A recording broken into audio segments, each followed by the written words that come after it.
I just feel like it's such a sweet, sentimental film that has depth to it. And it's also kind of like the little film that could. Like nobody thought this film was going to succeed. This film was a tax write-off, literally. Like You're wonderful to see. You ought to be in pictures. Oh, what a hit you would be. Yes. Hi, Sarah. Welcome to the Welcome, show. Hi Sarah. guys. Thank you. Thank you so much for having me on the show. Now, James, I think I mentioned to James, Sarah and I have a unique relationship because her mother is actually my aunt. Wait, what? Yeah. I You didn't did not know realize this? that. No, I didn't. You're I related? didn't know this. What? Tell me more. Yes. Your mother was my Uncle Norm's first wife. And Oh, so, yes, of course. yes.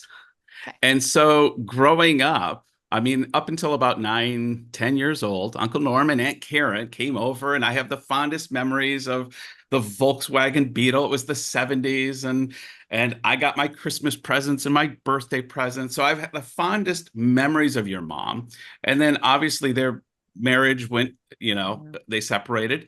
And I lost contact for years. I always wondered whatever happened to Aunt Karen. And then out of the blue, maybe 2 years ago, your mom reached out to me on Facebook, and we've connected. And it's been great because I think we kind of see the world in the same way. And she mentioned, oh, my daughter does a podcast about movies. So I looked up Talk Classic to Me. I thought you did a wonderful job. You've got the most incredible radio voice. I love anybody that talks about classic films. So I knew immediately, I said, James, we've got to have Sarah on the show as a guest. And now for our Every Best Picture, it's just the opportune time. Well, oh, that's such a lovely introduction. I didn't know this. I mean, I think I did know this about my mom and then somehow wiped it clean from my memory. Yeah. So it's lovely to hear again.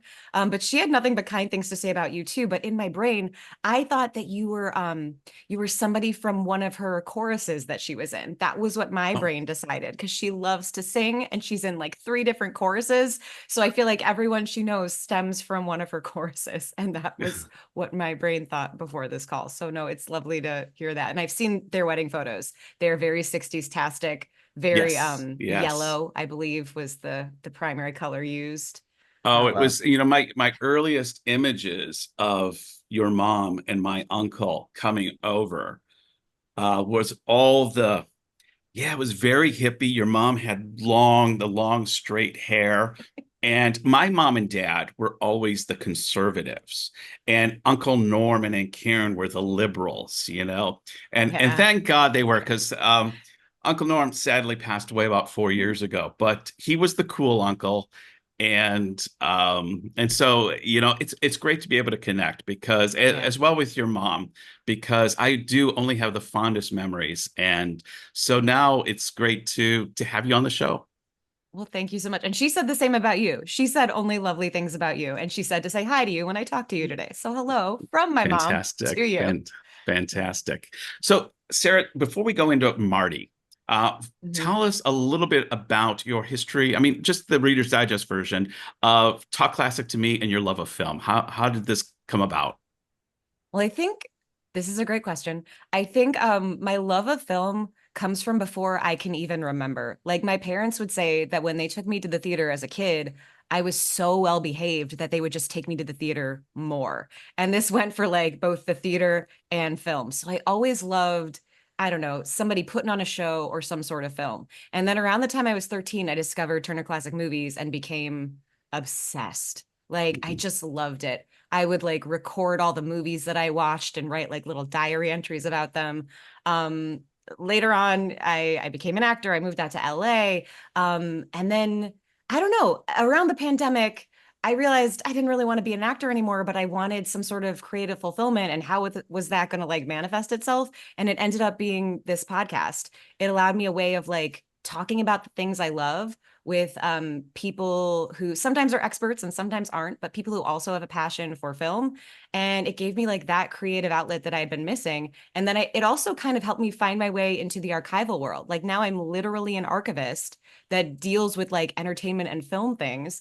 And I don't know that I would have found that path if it were for my love of classic movies and my podcast. So Do you remember why you made that conscious decision to like hone in on classic movies as opposed to contemporary movies back then? Such a good question. I feel that's like you guys, these are great questions. I feel like I remember the day. It was St. Patrick's Day. We had a half day of school, and I remembered thinking in my brain, like, I want to try something different today. And I saw on AMC that they were showing this movie called Till the End of Time, which is like kind of like the best years of our lives. But I didn't know that then. And I turned it on, and there was something about, I think it's like tapping into the history of a moment. Like these movies in 1946, everyone got together in a room and decided to shoot this story. And it's like you're tapping into that from the future. It was like this weird connection that I felt through storytelling that I don't know, I fell in love with it. And I think classic movies, they're just so beautiful looking. So like just from the start value of shallowness, they're really gorgeous to look at. But I don't know, it's like connecting through stories from the past. I don't know. The only words I can think of are like sneaking, like you're creeping a look, you're peeking a look, and that doesn't sound, you're being very voyeuristic. But yeah, it's something about that connection to the past is special and weird. And I don't like value everything from the past. I don't love the way women were treated, or I don't love the way people of color are depicted. But yeah, I can't quite explain it, but I think it's the same thing that draws me to being an archivist. This like preserving of stories and fascination with things from the past and how people lived and told stories. That's a very long-winded answer. No, it's great answer. I mean, it's one of the things that I think I've really enjoyed the most out of this series in particular is going back and looking at, what won, what was quote unquote the most popular film that year or the best picture that year, and trying to see it from that their perspective, their point of view. Why was this movie so popular at the time and in a number of cases we're discovering that they don't really hold up.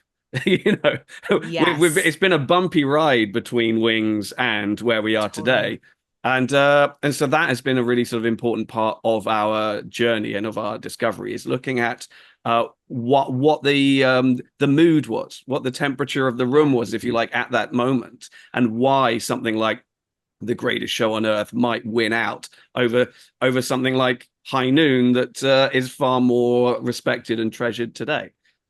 And then you went, oh, because they were so scared of communists that they couldn't give that an award.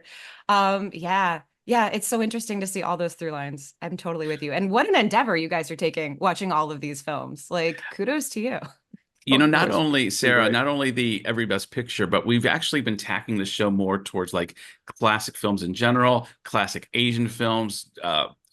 James is just a storehouse of knowledge on Asian films. And so he's introducing me to a lot of films that I was unaware of. But we're finding the thrill we have in reviewing and unpacking the classic films is we tend to have a history with them. There's an emotional resonance that comes. I remember watching this film with my dad when I was a teenager or something like that, unlike just reviewing the latest Friday night box office release. And so it's been kind of a labor of love, and it's great to be able to have you on. I think it's at this point we should kind of veer into Marty. Why we kind of threw this out to a few people. Why did you feel drawn to Marty, Sarah? Why did you want to do that? I love this movie. I just feel like it's such a sweet, sentimental film that has depth to it. And it's also kind of like the little film that could. Like nobody thought this film was going to succeed. This film was a tax write-off, literally. Like Burt Lancaster and Harold Hecht just needed a tax write-off, so they basically invested in this film for that purpose. And then it ends up being this huge hit. And this, just like I feel almost, I know this is a very modern perspective on it, but I kind of feel like it's a way of showing toxic masculinity versus positive masculinity without them realizing that that's what they were doing at the time. It's just like a very sweet, heartfelt tale. And that's why I love it. And the performances, the acting performances, having an acting background, I'm going to love something that feels like a theater, like a theatrical stage play kind of vibe. Well, from what I understand, when I did a little history on the movie, is that it had been done as a telefilm a couple of years earlier with Rod Steiger in the role, and Rod Yeah. Steiger refused to do the feature film role because it was going to entail a multi-film deal and a contract he didn't want to get involved with. So it went to Ernest Borgnine, and so it seems to already have that play feel to it naturally. Yes, very much so. And I mean, I think this is how Paddy Chayefsky writes. So Paddy Chayefsky, you guys know he wrote the screenplay for this. Mm-hmm. He came up like writing teleplays and radio plays. So I think that was kind of the way that he wrote dialogue and the way that he thought about things. So this is kind of like his breakout film. And I think you get like the beginning of the staples. He's not quite at satire yet, but you get kind of the staples of what made Paddy Chayefsky such a good dialogue writer right here. Yeah. Oh, fantastic. I mean, like just the way that the conversations unfold, all the character moments happen just through the interaction between other characters here. And there's such a sort of an authenticity to them. They're also sort of the earth people. And the stakes are so low as well. It's simply just about like, find a nice girl, settle down. We're not high achieving people. The fact that Betsy Blair, married to Gene Kelly, would fight for this role to play the ugly girl that nobody wants to be with. It just bowls me over completely. It's just, being drawn to this kind of story, these kind of characters. It's so sort of unglamorous. It's so ordinary. It's so matter of fact, and I think that's its great strength. I think that's how it towers over so many of these sort of big studio epics that had been sort of out in the years around it and had been that it was going up against at the Oscars, is just that kind of salt of the earth sort of naturalistic side to it, I think. When you mentioned the stakes being low, but I feel like the stakes are so high, and they're high, but they're like emotional stakes. So for me, the suspense, I get so scared every time I watch it for Marty, because you're so scared he's going to blow it. Like, you're on this emotional roller coaster with him. This is his one shot at love. And you're so scared when they're on the date that he's going to ruin it, just like by accidentally, losing his temper or something. And then after that, when the date does go well, and spoiler alert, when it does go well and he is like, Clara, I'm going to call you, you get so scared he's going to blow it by listening to his friends and his family, and he's not going to call her. And you have to wait till the last possible second for him to wake up and go, no, what am I doing? I want to be happy and I want to be with this person. I'm calling her. So for me, it's so many stakes. It's such an emotional roller coaster, but it's told in it is like very salt of the earth, as you mentioned. It's it's about regular people. It feels very human. Even the people who are the quote unquote villains, they're not really villains. We kind of see the humanity in everybody in this story. And I love that about it. It celebrates the mundane. It celebrates the blue collar. Well, I was making a couple notes earlier this morning. I was thinking, this is the Wichita lineman of films.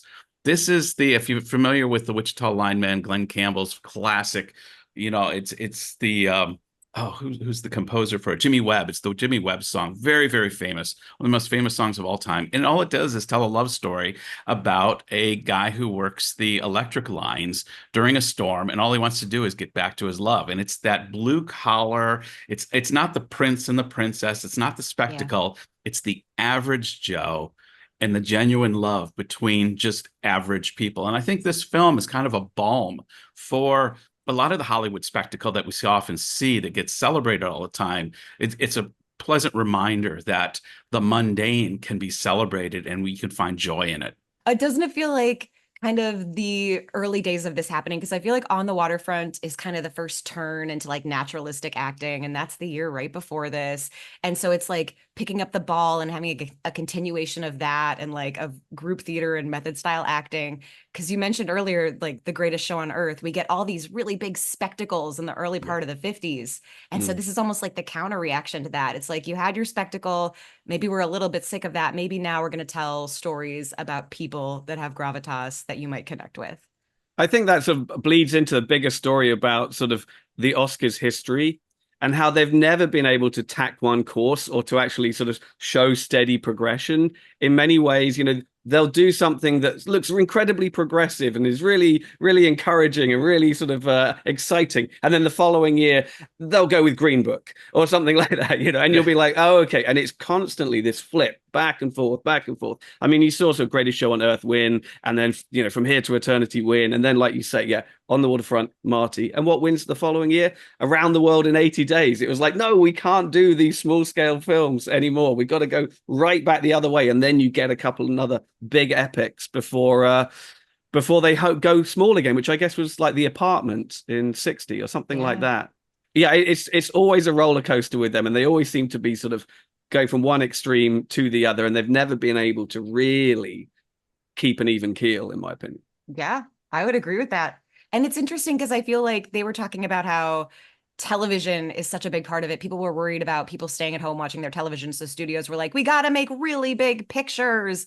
And this is right in the middle of that. And I'm like, no, you clearly don't. This movie was a huge hit. You don't need to make all, all your big, large scale pictures. You can do this and people will come see it. There was a really great quote relating to exactly that by Ronald Holloway in Variety, who said, if Marty is an example of the type of material that can be gleaned, then studio story editors better spend more time at home watching television. And I was like, that's great. It feels like a real sigh of relief, if you like, from the industry about the threat of television. And they were actually like, oh, you know what? We can actually pilfer that for some really good story ideas. And I feel like it almost kind of ties into now because I feel like Hollywood is having a crisis right now Very where they're much. like, what do? We can only make IP items and no one wants anything fresh and new. And I'm like, I think that actually maybe is what people might want. Why don't you try it? Why don't you try to make your own version of Marty? Not actually make their own version of Marty on existing IP. I mean, go with a creative voice for a low budget picture. Yeah. Marty, the sequel, we pick up from the phone call right at the end. Clara answers the phone and we just ruin the whole first movie. Yeah. Oh man. I love that though. I love that at the end of this film, we're not entirely sure that they're going to end up together. Like we are sure, but we don't see their reunion. We don't see their wedding. We just know that he has taken a risk finally, and that we hope it pays off. And I love that about this movie too. Exactly. It's just the confidence that he's had to finally call up a girl that he likes and ask her out. And it's such a huge step for him. I mean, it doesn't even really matter if it works or not. It's a real sort of corner that he has turned. I mean, it's such a beautiful contrast between that moment and the scene probably 20 minutes earlier when they're back at his house and he tries to kiss her and she's like no. And he goes and he gets angry for a moment and you're like, he's gonna totally blow this and she's gonna storm out, and he just about manages to hold it all together. But it's that for me, that's like the sort of the lowest point of his journey. And you think like, come on, he's only doing that because he's seen his friends do it. He's seen that approach work in the past. It's like, come on, don't blow it now. Hold it together.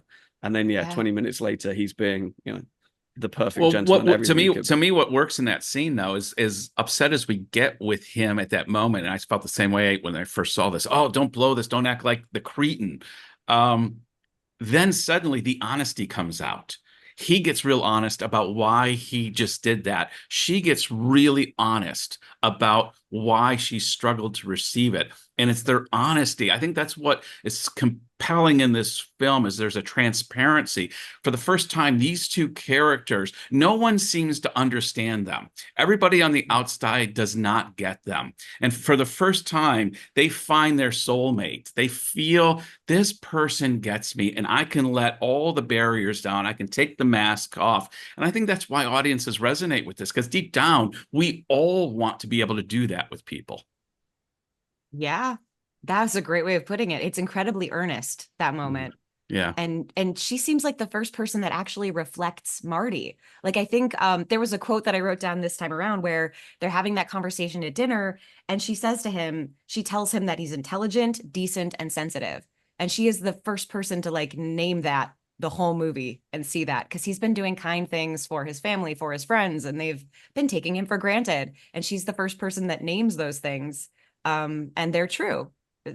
She sees the real Marty, and it's incredibly sweet and earnest. And yes, that moment is very awkward. So thank you for bringing it up, because you're like, oh, Marty, she's saying no. Stop. Oh, yeah. She said no. She said no. Right. It's there's a whole, and there's a lot of losing his temper. All of it. Yes, please. Yeah. No. I was going to say there's a lot of Me Too adjacent scenes in films from this era. and Yeah. and they have been part of the discussion. How do you, and we wanted to also reach out, Sarah, you being female, James and I being two male white guys. We're part of the We problem. Yeah. we're part of the You guys are the worst. It's all your fault. It's all our fault. That's what I tell James all the time. It's all your fault. Yes. Marty specifically, but maybe this era of films in general. How, as a female and as an archivist and someone who loves the films from this era, yet I know will struggle, what are some of your insights and perspectives? Well, I think it's really interesting just to note women's roles in this film. Like, this was written and made by men, and the women in this film have voices, which is great, and they're saying what they want. But it is so insane to me looking back that what they want, the only thing the women in this film want is to like cook and clean for people. They want nothing else out of life. That is their greatest ambition. And it's what they are losing their minds over. Like when 56-year-old Teresa, Marty's mom, is so worried about her future and she has nobody to take care of anymore and she feels like she has no purpose. My heart breaks for her that she's disposable at 56 and that she can see no other joy for herself outside of her kids.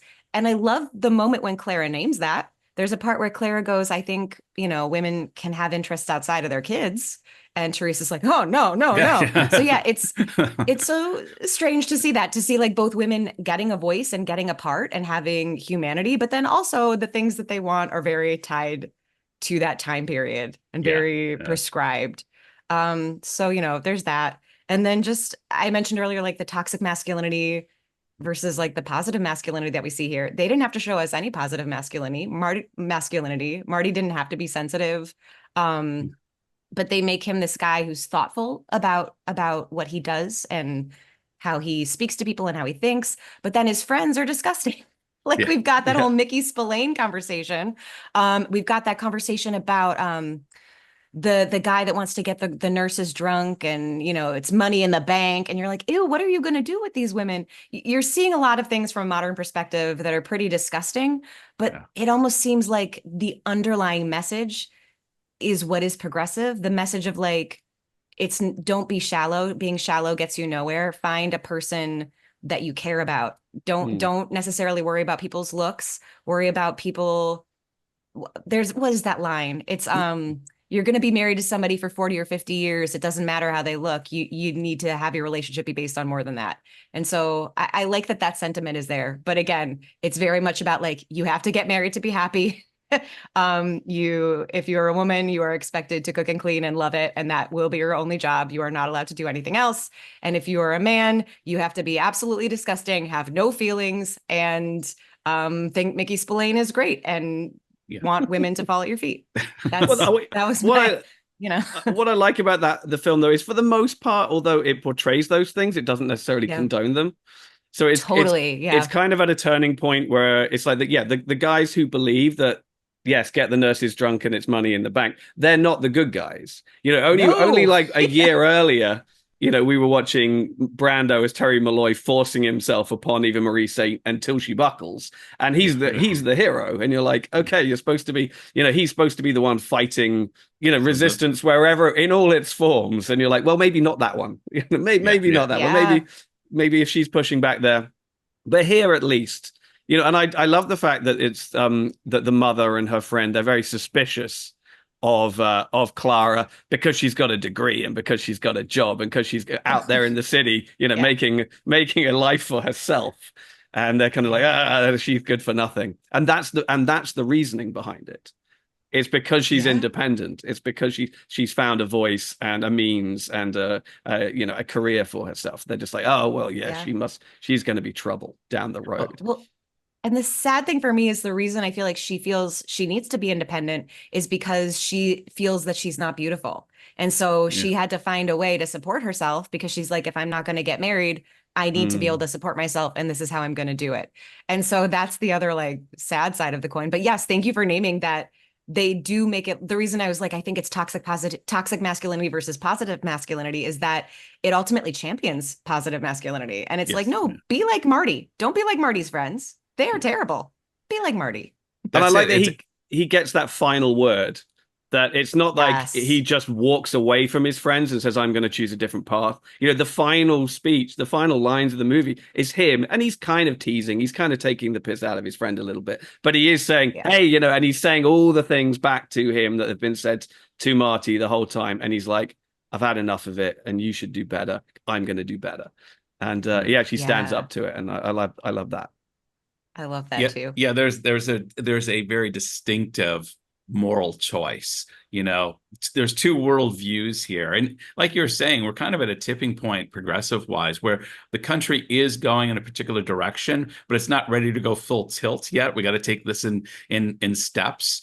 And this was the steps forward and saying, hey, and it really is addressing peer pressure too. I mean, peer pressure is Yes. still a massive on young people today, with social media. Peer pressure is just horrific. Being in the education sector or dealing with this mental health issues of peer pressure. And Ernest Borgnine's Marty character is just he's assaulted by peer pressure on all sides. And to see him at the end victorious over it and make a declaration, yeah, it's heartwarming, it's Yeah. beautiful. I love it as well. And it like shows the root of what's at the peer pressure too. So yeah, I love that you said that because the people who are peer pressuring him, it's because of their own selfish underlying things that are happening in their own life. And it's not even really about him, Yeah. like, Sarah, yeah, I was thinking of this. I actually jotted this down. It's fear. Fear. And I thought about how fear is the root of so much conflict out here. Like if we're really honest with the mother, what's her fear? The reason she's lashing out against the relationship is not because she particularly doesn't like Betsy Blair's character.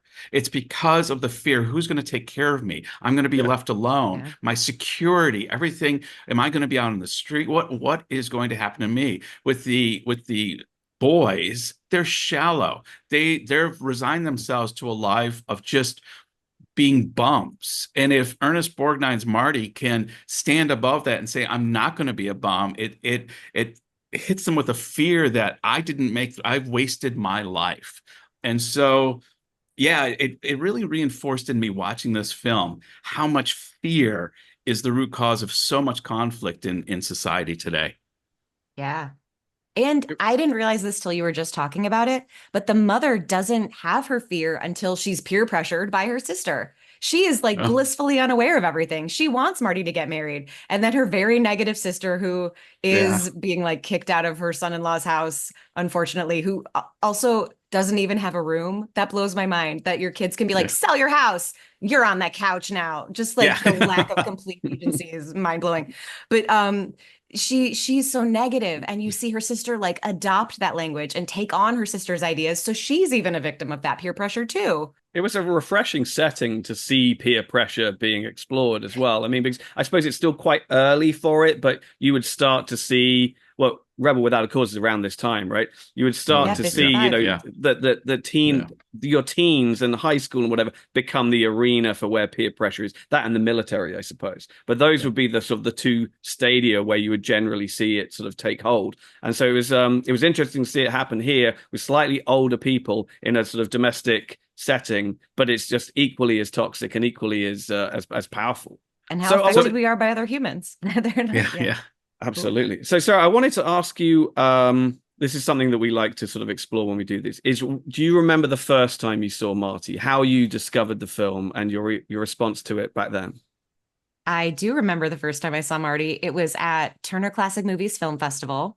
I go every year, and I think I saw it on a whim. I think I liked the description in the little book that they had, and I went, and I just fell in love with it. I was not expecting it at all. I was not ready for just the sweetness and the like wholeheartedness of it, and the whole emotional journey of it. I was not expecting it and walked away just blown away by it. And I think it was my favorite film that I saw that year, the year Mhm. that I saw it at that festival. And I see everything. Like I'm based in Los Angeles, and we are going through a golden age of film on screen right now. Like you can see For sure. any classic movie any day of the week in a movie theater. It's mind blowing. So Really? the fact, yes, How does that yes, work? How does there we where's have that? like 8 theaters that I can think of off the top of my head that show classic movies every day. Like Wonderful. about half of them show them on film. Like the Vistas down the street, the Los Feliz 3 is over there, the New Beverly Cinema, Vidiot's, the Academy Museum. They have two theaters that show 35 millimeter every day. Brain Dead Studios. There's all of these places. The Aero Theater. I was there yesterday. There's all of these theaters that show old film every day. And it's mainly like propelled by Quentin Tarantino, the American Cinematheque, and the Academy. They make sure we have those things. But yeah, it's pretty Wonderful. cool. But that was I, just a long-winded way of saying I see a lot of classic films on the big screen, and Marty really stood out to me, was my long-winded way of saying that. Steve, do you remember? yeah, I was just gonna say, is you remember the old Movie Land in Lang Kwai Fong, the Sure. video store? Do you remember that Yeah. before they closed it down? Sarah, back in the days of VHS, particularly in the late '90s here in Hong Kong, that was my go-to place. And one day they set up a whole. I think they had most of the every best pictures. They had a whole like shelf, every best picture winner from Wings all the way through. I think they were missing a few, but they pretty much had most. And I had an early days goal of seeing every best picture. I never got to it, but Not yet. not yet. We're getting there. That's what we're doing. But because of the Robert Redford movie Quiz Show, there's a question in that movie that really kind of raised my curiosity. What's this gem that everybody talks about that nobody knows apparently? And so sure enough, Marty was in the store and I took it home and Tammy and I watched it and fell in love with it. And then we rewatched it. I bought a bootleg copy of it in Qingdao, China 15 years ago when we were living in Qingdao, China. I saw in the old days, the old DVD places. James will know what I'm talking about here in Asia. And sure enough, I saw Marty there, and I thought, oh, I can rewatch Marty. So yeah, that was kind of my remembrance. Yeah, no, I first heard about the film the same way you did. It sounds like Robert Redford's Quiz Show when that came out in what 1994. 94, yeah, the mid 90s. Yeah, there's and it's all about true story about a rigged game show. And this new guy was coming up, played by Ray Fiennes, and John Turturro's character, who was, the local boy from New York. They've had enough of him. He wasn't photogenic enough. He wasn't handsome enough to be the champ on TV. Ray Fiennes' character, obviously far more, glamorous guy. And so they tell his name was Stemple, the John Turturro character, okay, you're going to lose. You're going to take a big bit of money and you're going to lose now because we've got a new incumbent. And this is what you're going to lose on. They're going to ask you what won Best Picture in 1955. You don't know the answer and you're going to say On the Waterfront. And he's just like, because he's from that neighborhood. And he's just like, no, you can't make me lose. Not on Marty. Not on Marty. No one at home would ever forgive me. He's become a bit of a grassroots hero for doing so well on this show and he's being from this neighborhood. And he's like, that's the exact same kind of rags to riches story as in Marty, if you like.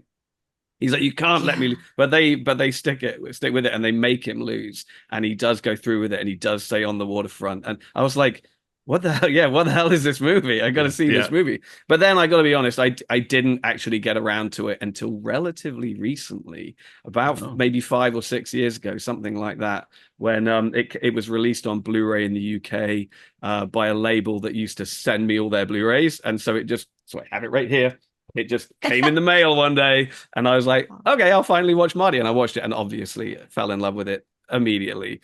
I'm kicking myself right now because I picked this up and rewatched it yesterday, and I was just reading the back minutes before we started this call, and it's got the TV version on it as well. Oh, and nice! If I'd read that yesterday, I would have watched the TV. Yeah, the original teleplay broadcast on NBC in 1953 with Rod Steiger, also directed by Delbert Mann. It's on this disc. So I will have to get to that, but I'm very frustrated that I didn't do that beforehand. But hey. It's there. It exists. Yeah. Now that I know it exists, I'm gonna go find it. I want to watch it. Yeah. Also, this movie is 90 minutes, and I'm like, oh, was it because it was a teleplay? Like, did they figure out the exact amount of time? NBC. Wow. It was on NBC. Probably fit right within a time slot for sure. Yeah. Well, because even I know that the film version is fleshed out quite considerably. I think all the stuff about his job and him wanting to buy the butcher shop and all of that, that's all been added, I believe.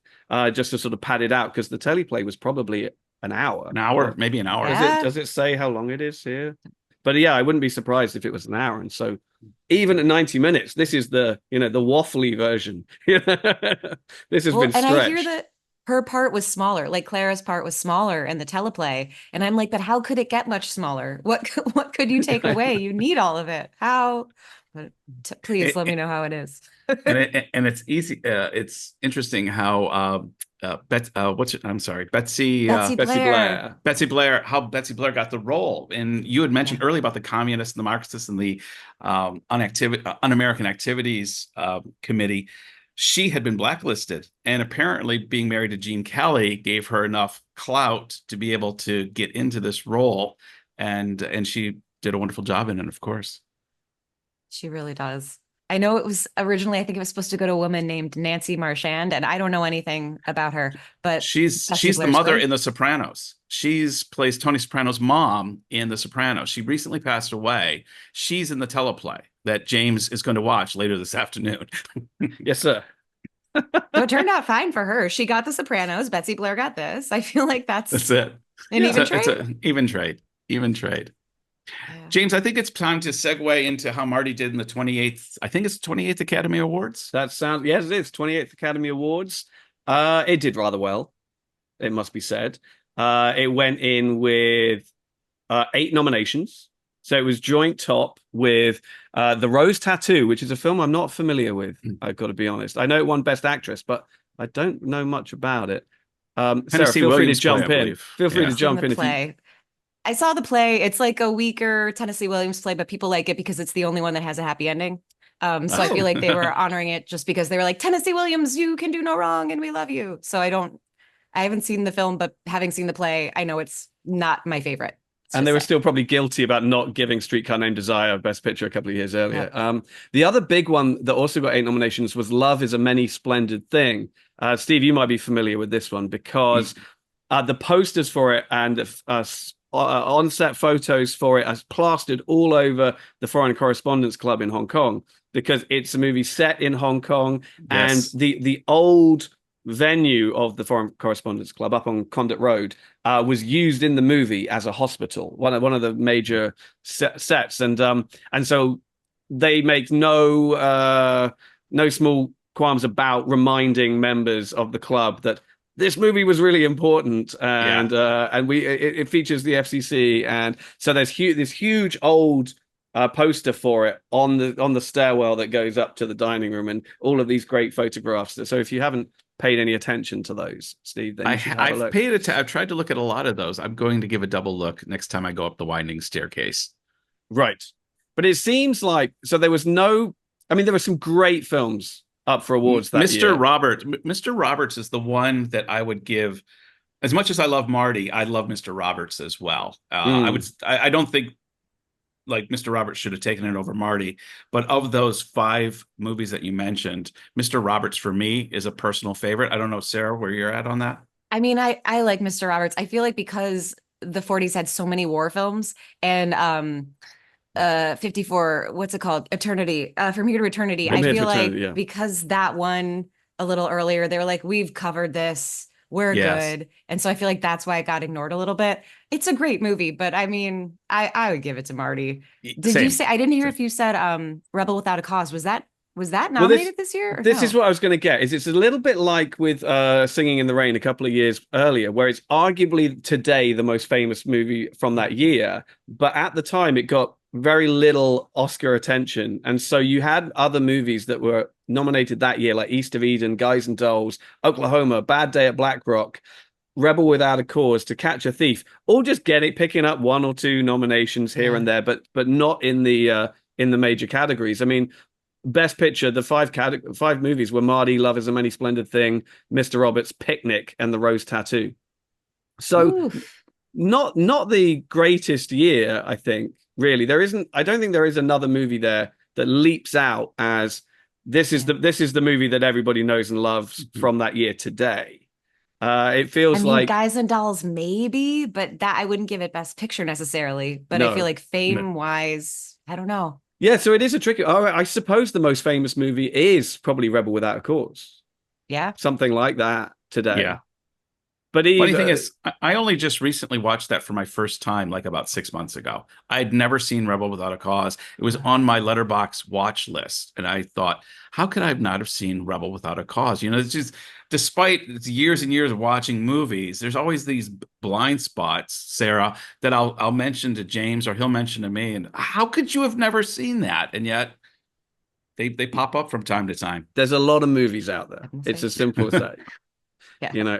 It's I'm hard. the same. I have glaring blind spots too. Don't feel bad. Yeah. I'm not going to share them with you if I don't have to, but if it comes up, I will. They Also, come I up. remember watching Rebel Without a Cause for the first time as a teenager. I think I might have been 14. And I remember being like, yeah, they feel all my feelings. And I very much resonated with it. It still holds up with teenagers. Yeah, I mean, it's a great one.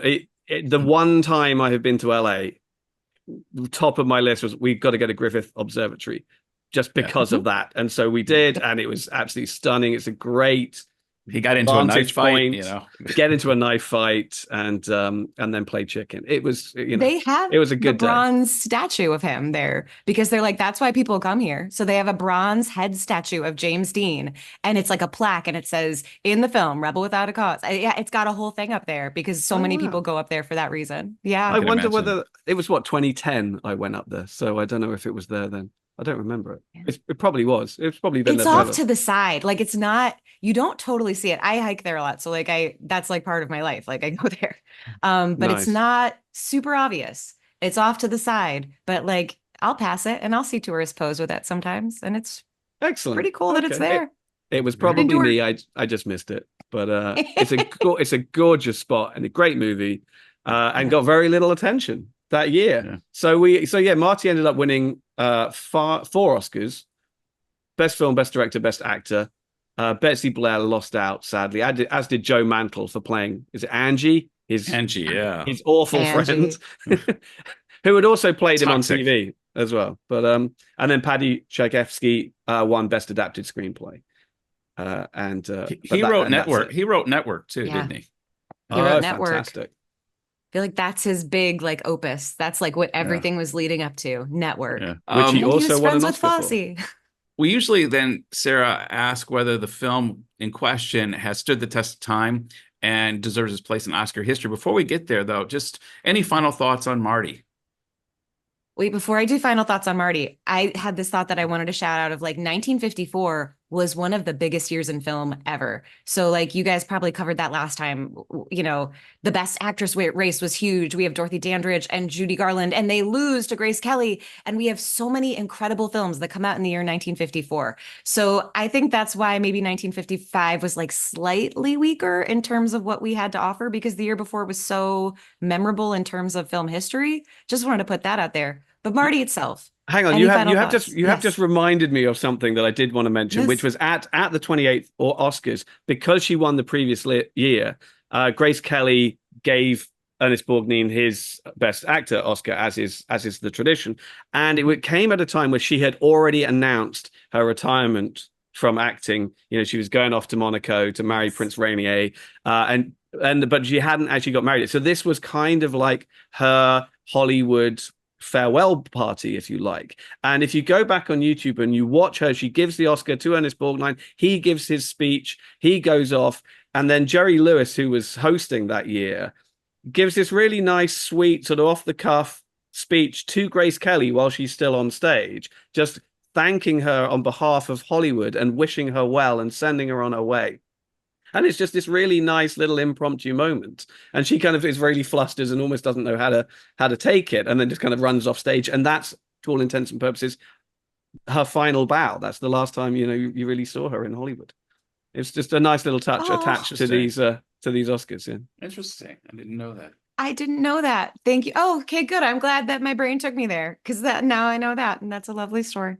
Well, thank you for sharing that. Not at all. Any other final thoughts on Marty? I feel like the only story that I could think of that I didn't share was you showed the DVD cover, and it's got that famous drawing of the man putting the coin into the phone booth. Yes, It does. And at the TCM Fest, I think it was Alan K. Rode, the film historian, who gave the speech beforehand. And he talked about how the marketing team made that image so synonymous with this film that you could like see that photo and know that it was describing the film Marty. Like they marketed it so hard with that photo. And then that photo became like a symbol of hope. Like wow. it took on the message of Marty. And so it was something that people in the past would like use as a touchstone. It just became like a trademark image that got incredibly popular. So I wanted to call that out because that was an interesting fact that he shared with us that I didn't know at all. That's fantastic. I love the tagline on the movie. It's the other guys wanted dames, he wanted a girl. So sweet. It's so sweet. Sweet and slightly sexist, but that's okay because we love it. Dames. There's a word that you don't hear much anymore. We should bring it back. Yeah. We should. Yeah, There's that song, 42nd Street, that they sing where it's like, dames. You know that one? Our temporary flames. Anybody? Sure. No? Yeah. Song all about dames. And you're going, oh, God. Oh, 42nd Street. I love you, but ow. Yeah. It was we have the greatest guest on with us for Marty. It's this Dame Sara. That sounds royal though. When you say it that way, it sounds it like does. royalty. It sounds like I'm British. It's a knighthood, essentially. So yeah. Like being Judi Dench, same, you know? Exactly. To answer the final question, does Marty, I think this goes without saying, but we're going to pose it anyhow. Does Marty stand the test of time, and does it deserve its place in Oscar history? Sara, you're our guest. Go for it. I think it does. I think it does. I mean, we mentioned not everything's going to hold up. Even things made 10 years ago don't entirely hold up with the modern eye. But I think overall, I think it does hold up. I think it does deserve its place. And I think the people involved stood the test of time. Like Paddy Chayefsky ends up being an incredibly prolific writer. And Ernest Borgnine has a huge film career, but nothing he does matches this level of performance. He shows everything in this, and so that's why he got the Oscar for it. But I think that it does hold up, and my vote is yes. Yes, it holds up, and yes, it deserves its place in Oscar history. James, I'm not going to argue with. I don't have anything to add to that. That's I'm certainly not going to argue with that. You know, I totally agree with you. I believe it stands the test of time. I mean, as you said, a few things are a little bit outdated, but that just adds to the affection that I have for it, really. You know, it's very much a film of its moment, but the truths it speaks are eternal, and so that's all fantastic. And so watching it, 70 years later, it speaks to you in exactly the same way I imagine it spoke to audiences at the time. Ernest Borgnine, yes, fantastic. I was just telling Steve the other day that I first was introduced to Ernest Borgnine through Airwolf, the TV show, the 80s action TV show about a military helicopter, in which he plays like the second lead in that, and only discovered his career after the fact. But he's fantastic. And he was still pretty new at this point. You know, he'd only really been around for sort of 3 or 4 years. He was in From Here to Eternity. He played the heavy in that, though. Yeah. Completely different character. So this, Wait, can we talk about the costuming really quick and how brilliant that is of how in From Here to Eternity, he is like a menacing monster. And in this, they dress him to look so schlubby and they like accentuate his stomach. And I was like, ooh, that is costuming. That is, look what you did there. I see it. That's good. Absolutely. Schlubby's the word. That's the best description of Ernest Borgnine in this film is schlubby. Because in other films, like in the Poseidon Adventure, that's where I got introduced to him. You know, being a 57-year-old male, Poseidon Adventure when I was like 10 years old with Gene Hackman and Ernest Borgnine basically playing counterweights to each other in that film. That was where I got introduced to him. And to be able to see him play the schlubby, lovable character instead of the heavy and the tough, I don't think he's always been appreciated for his range of acting as much as he's probably deserving. Even though he got the best actor, he's obviously got his accolades. You never hear him kind of, you know, just trumpeted as this great actor. And yet, as we've kind of discussed today, he has such a great range. And he can play the heavy and he can play the schlubby guy who gets the girl when nobody thought he could. I mean, Clint Eastwood can't do that. No, he's the archetypal character actor. You know, and it's so rare to see sort of the character actor win Best Actor. I just had a quick look who he was up against that year. James Cagney, James Dean posthumously, Frank Sinatra, and Spencer Tracy. I mean, those are leading men. Boom. Yeah. Frank Sinatra for The Man with the Golden Arm. Was it that? That's right. Yes. Whoa. That's like really saying something that he won over that performance, you know? Exactly. Well, yeah. You know, he had and just the fact won that- on From Here to Eternity, though. He had just won. So True. You're right. You're right. yeah. well, Sinatra He was said really that good in The Man with the Golden Arm. where he feels Yeah. Sinatra feels that that was the better performance and that he should have won for that instead. And it's like, yeah, whatever, Frank. Okay, fine. I mean, he's great in it, but yeah. We were talking about this when we were talking about From Here to Eternity the other day. You know, should he have even won that? I don't know. I mean, Yeah. it's all there are so many questions hanging over the fact that he's even in that You movie. I never put this together that Ernest Borgnine, spoiler alert for that other movie too, but Ernest Borgnine kills him in that film. Yes. And then kills him at the Oscars this Boom. year. That just got Oh. put together. I didn't Whoa. connect those dots. That's good. Yes. Just intimidated him and, again. Literally and metaphorically takes him out. There you go. Wow. So And he does it deserve its? it. Yeah, of course. I mean, he totally The moment deserves at this. the end when he's dejected and he's looking down and he's so like looking like he's sucking a sour lemon and so sad and then has his epiphany. That moment alone, give him the Oscar just for that. That was beautiful. That was acting. Oh, for sure. I mean, it's the ultimate kind of everyman performance, and gives hope to ugly, schlubby guys wherever they may be for forever. And it's great that he could beat out. Because as I say, the best picture category was probably not the strongest, but that best actor category is incredibly robust, and that he just walks straight in and takes it. Deservedly so. It stands up as one of the great best actor performances, I believe, of all time. Yeah. And yes, the movie absolutely deserves its place in Oscar history. I'm with you. Yep. Well, that's what James, Sarah, and I feel about 1955's Marty. But what do you feel? We would love to hear your opinion of this Oscar classic in the comment box below. Sarah, it's been so wonderful having you join. It's, been a work in progress to try to make it happen. I'm so glad it finally did. And I can speak, I think, on behalf of James. We'd love to have you come back for Definitely. a future Every Best Picture. Thank you so much. This was wonderful to be here. And then on my show, Talk Classic to Me, we actually also talked about Marty a couple years ago. So I if listened to you that hear one. what Yes. It's a great episode. Yay! I'm going to be putting a link to your show in the show notes below. Awesome. But yes, that episode of Marty, I think it was the very first episode of your show I watched or listened to. Oh, Yeah. thank you. It was a Yeah. while back, so I had forgotten what we even said or thought about Marty. And so, but yeah, go check it out, people at home. And thank you so much for listening to that. And No, thank you so much for having me. It was such a pleasure being here. It was really fun. No, it's great. And yes, we'll absolutely, definitely have you back in the future.